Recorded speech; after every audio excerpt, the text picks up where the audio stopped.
In 1901, Andrew Carnegie wrote The Gospel of Wealth in order to show how the wealthy should use their riches to advance social progress.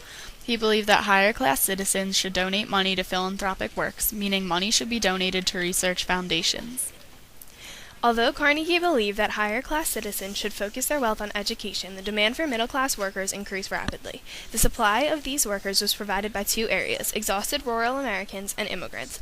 Many of the immigrants were placed in factory towns and cities to take the place of these exhausted Americans. A wave of these immigrants came from countries such as Mexico, Asia, Canada, and Europe during the post-Civil War decades. In the years between 1865 and 1920, about 30 million immigrants came to the United States.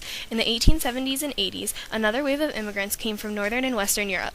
Many of these immigrants were literate and English-speaking, making it easier for them to assimilate into American society.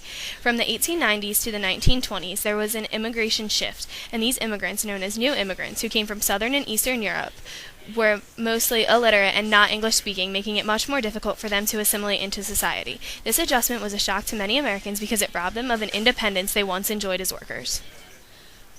Women became part of the workforce during the industrial era. They, along with children, worked for lower rates than men. Women made up a large portion of the workforce. Many women worked in order to support themselves or their families. Women also worked to make up for low salaries of their husbands. Many women worked on textile mills, only making up to about $8 a week. Workers in the Industrial Revolution were very vulnerable to the work conditions and to their bosses. The workers never really had a say in what hours they worked and what they did. Many women were forced to work long hours doing jobs that were extremely unsafe. Children were also forced to work long hours doing jobs that even most men could not do. The workers were very susceptible to being fired at any moment, and each day faced a new challenge to what would happen that day at work. Working conditions were unsafe, and there would usually be too many workers for the area provided. There was little room, and doors were often locked to avoid workers leaving in the middle of the day. Sweatshops were set up in people's homes, and work continued almost 24 hours a day.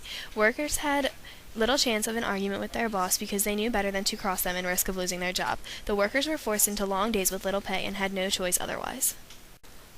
The National Labor Union was founded by William H. Silvis, which lasted until the Panic of 1873. Due to the fact that many unions excluded women, many people believed that women belonged at home in order to act as a service to the husband. The middle class did not care for labor unions, causing their hostility towards them to grow. The Molly Maguires were one labor organization that tried to intimidate coal operators through violence.